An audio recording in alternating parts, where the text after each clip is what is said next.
Untuk berlari, berjalan, membaca, bernyanyi, dan berbagai aktivitas lainnya, semua makhluk hidup memerlukan energi. Energi tersebut diperoleh dari makanan. Terbukti ketika kamu tidak makan, tubuhmu akan menjadi lemas.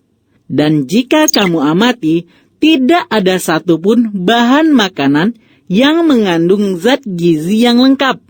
Sehingga kita perlu mengonsumsi berbagai macam zat agar kebutuhan tubuh terpenuhi. Zat gizi tersebut antara lain protein, karbohidrat, vitamin, lemak, dan garam mineral. Selain itu, kita juga harus memperhatikan kebersihan dari makanan tersebut. Di dalam tubuh, makanan akan dipecah menjadi molekul yang lebih sederhana agar mudah diserap oleh sel-sel tubuh. Proses ini dikenal dengan proses pencernaan dan berlangsung di organ pencernaan. Organ-organ tersebut mengubah makanan menjadi sumber energi melalui proses mekanik dan kimiawi. Proses pencernaan makanan secara mekanik terjadi di mulut dan lambung. Sedangkan proses pencernaan makanan secara kimiawi dilakukan oleh enzim pencernaan. Pada bab ini akan diuraikan tentang syarat makanan sehat, macam-macam zat makanan, fungsi makanan, sistem pencernaan, serta gangguan dan kelainan pada sistem pencernaan makanan. Makanan dan kesehatan. Setiap orang menginginkan tubuh yang sehat. Makanan merupakan faktor yang menentukan kesehatan individu. Makanan bagi tubuh mempunyai peran sebagai pembangun tubuh dan pensuplai tenaga. Oleh karena itu, maka diperlukan makanan yang benar-benar memenuhi syarat makanan sehat. Berbagai jenis makanan ada di sekitar kita. Ada yang dibungkus dengan kemasan yang menarik, dan ada makanan yang diberi warna dengan sangat mencolok. Padahal, makanan dengan ciri tersebut justru kurang atau tidak memenuhi syarat makanan sehat untuk tubuh kita.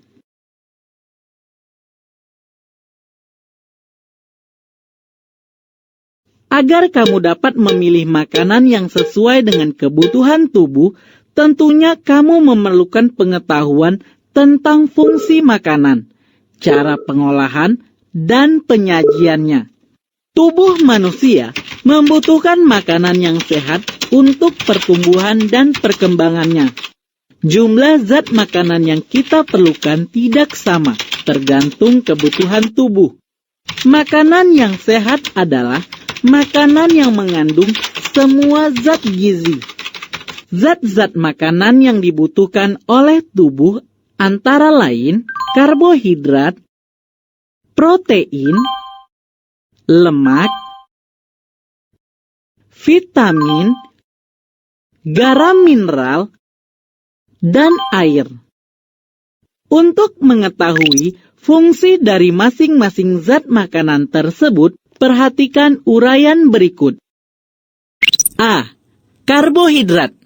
Karbohidrat merupakan senyawa karbon karena banyak mengandung unsur karbon atau C. Unsur-unsur yang lain adalah hidrogen atau H dan oksigen atau O. Contoh sumber karbohidrat antara lain zat tepung dan gula. Zat tepung dapat diperoleh dari nasi, ubi, kentang, jagung, sagu, ketela, dan roti. Sedangkan gula banyak terdapat dalam bentuk glukosa dan fruktosa dalam sayuran dan buah-buahan, sebagai sukrosa dalam gula putih dan sebagai laktosa dalam susu. Fungsi utama karbohidrat adalah sebagai sumber energi. 1 gram karbohidrat menghasilkan 4,0 sampai 4,1 kilokalori. 1 kilokalori sama dengan 4,2 kilojoule. sehingga 1 gram karbohidrat menghasilkan sekitar 16,8 sampai 17,2 kilojoule.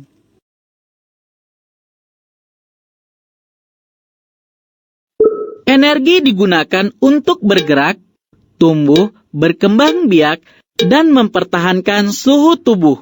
Energi yang diperlukan setiap orang berbeda-beda, tergantung usia, jenis kelamin, kegiatan yang dilakukan, dan berat badan. Tubuh manusia menyimpan karbohidrat di organ hati dan otot.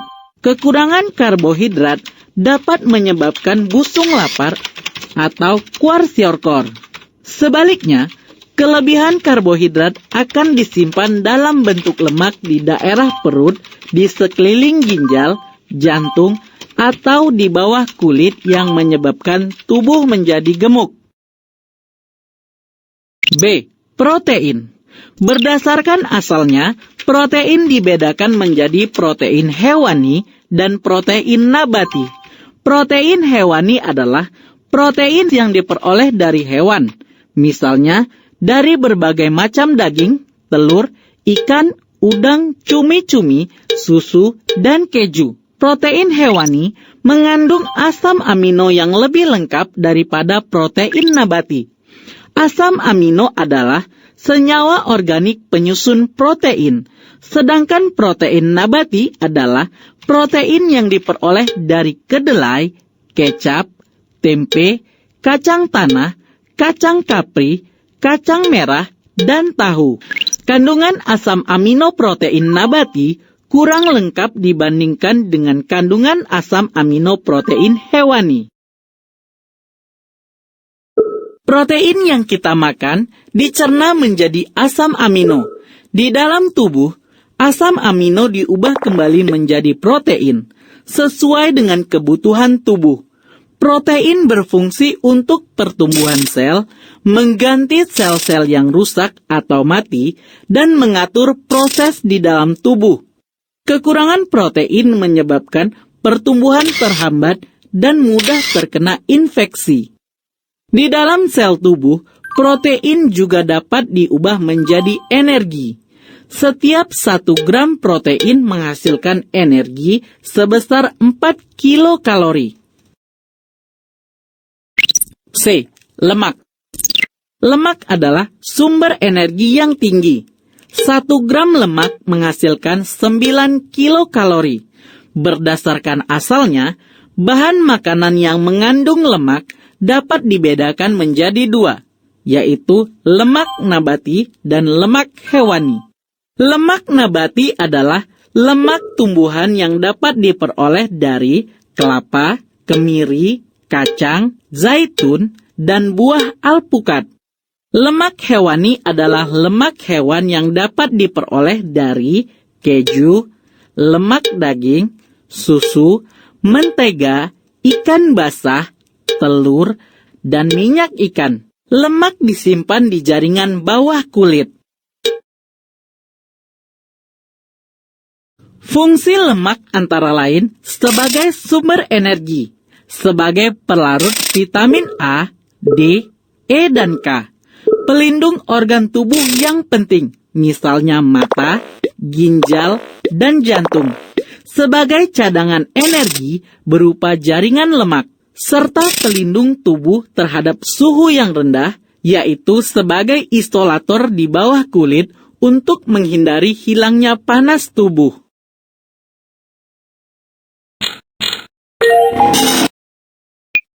D. Vitamin. Vitamin adalah zat organik pelengkap makanan yang diperlukan untuk memperlancar metabolisme tubuh. Vitamin diperoleh dari makanan. Vitamin dapat dikelompokkan menjadi 2, yaitu vitamin yang larut dalam lemak dan vitamin yang larut dalam air. Vitamin yang larut dalam lemak adalah vitamin A, D, E, dan K. Sedangkan vitamin yang larut dalam air adalah vitamin B dan vitamin C. Tubuh memerlukan vitamin dalam jumlah sedikit, namun Jika kebutuhan yang sedikit itu diabaikan, akan mengakibatkan metabolisme tubuh terganggu. Metabolisme tubuh adalah proses reaksi pembentukan dan pembongkaran zat yang berlangsung di dalam tubuh. Kekurangan vitamin dapat menyebabkan penyakit yang disebut avitaminosis. Terdapat 13 jenis vitamin yang dibutuhkan oleh tubuh untuk dapat bertumbuh dan berkembang dengan baik. Vitamin tersebut antara lain vitamin A, vitamin B yang terdiri dari 8 vitamin, C, D, E, dan K. 1. Vitamin A. Vitamin A merupakan salah satu jenis vitamin larut dalam lemak yang berperan penting dalam pembentukan sistem penglihatan yang baik. Vitamin A banyak terdapat pada wortel, minyak ikan, susu, keju, tomat, hati, dan buah-buahan yang banyak mengandung pigmen karoten atau berwarna merah. Vitamin A berfungsi untuk menjaga kesehatan mata. Kekurangan vitamin A dapat menyebabkan gangguan penglihatan. Sebaliknya, kelebihan vitamin A dapat menyebabkan gigi dan tulang menjadi rapuh. 2. Vitamin B. Vitamin B adalah 8 vitamin yang larut dalam air dan memainkan peran penting dalam metabolisme sel. 8 vitamin tersebut antara lain vitamin B1 atau eudithiamin, vitamin B2 atau riboflavin, vitamin B3 atau niacin, vitamin B5 atau asam pantotenat, vitamin B6 atau piridoksin, vitamin B7 atau biotin, vitamin B9 atau asam folat, dan vitamin B12 atau kobalamin. Vitamin B banyak terdapat pada kulit ari beras, kedelai, kacang hijau, dan sayuran yang berfungsi untuk melancarkan reaksi metabolisme tubuh, terutama reaksi pembakaran atau oksidasi. Kekurangan vitamin B dapat mengakibatkan penyakit beri-beri, kaki tangan kesemutan, dan persendian terasa pegal dan ngilu. Kekurangan vitamin B12 dapat menyebabkan anemia atau kurang darah. Oleh karena vitamin B larut dalam air, maka kelebihannya dikeluarkan melalui urin. 3. Vitamin C. Vitamin C banyak terdapat pada buah-buahan dan sayuran. Vitamin C juga larut dalam air, sehingga kelebihannya dikeluarkan melalui urin. Fungsi vitamin C antara lain, poin pertama, membantu penyerapan zat besi dan mempertajam kesadaran. Poin kedua, mampu menetralkan radikal bebas di seluruh tubuh. Poin ketiga, untuk menjaga struktur kolagen, yaitu sejenis protein yang menghubungkan semua jaringan serabut, kulit, urat, tulang rawan, dan jaringan lain di tubuh manusia. Struktur kolagen yang baik dapat menyembuhkan patah tulang, memar, pendarahan kecil, dan luka ringan. Poin keempat, mampu menangkal nitrit penyebab kanker. Kekurangan vitamin C dapat menyebabkan penyakit gusi berdarah atau skorbut. 4. Vitamin D. Vitamin D banyak terdapat pada jeruk, stroberi, tomat, brokoli, dan sayuran dalam bentuk provitamin D atau calon vitamin D.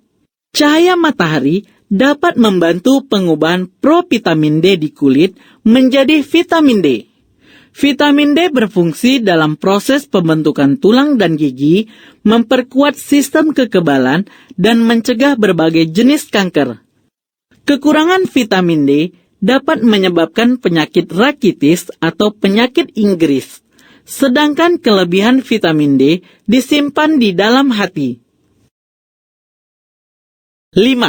Vitamin E. Vitamin E berguna untuk poin pertama, meningkatkan daya tahan tubuh, membantu mengatasi stres, meningkatkan kesuburan, meminimalkan resiko kanker, dan penyakit jantung koroner. Poin kedua, menjaga, meningkatkan elastisitas dan kelembapan kulit, membantu proses penyembuhan luka. Poin ketiga, sebagai antioksidan. Poin keempat, melindungi sel darah merah yang mengangkut oksigen ke seluruh jaringan tubuh dari kerusakan. Vitamin E dapat diperoleh dari kecambah, minyak tumbuhan, dan tumbuhan hijau. Kekurangan vitamin E dapat menyebabkan ketidaksuburan reproduksi, sedangkan kelebihan vitamin E disimpan dalam otot. 6. Vitamin K. Vitamin K dihasilkan oleh bakteri yang hidup di dalam usus kita. Selain itu, vitamin K juga dapat diperoleh dari kangkung, bayam, kubis, selada, kol, brokoli, hati, dan daging. Vitamin K dibutuhkan dalam proses pembekuan darah dan mengaktifasi protombin. Vitamin K dapat memperlambat proses pembentukan sel kanker di hati dan paru-paru. Kekurangan vitamin K dapat menyebabkan darah sulit membeku. Vitamin K disimpan di dalam hati,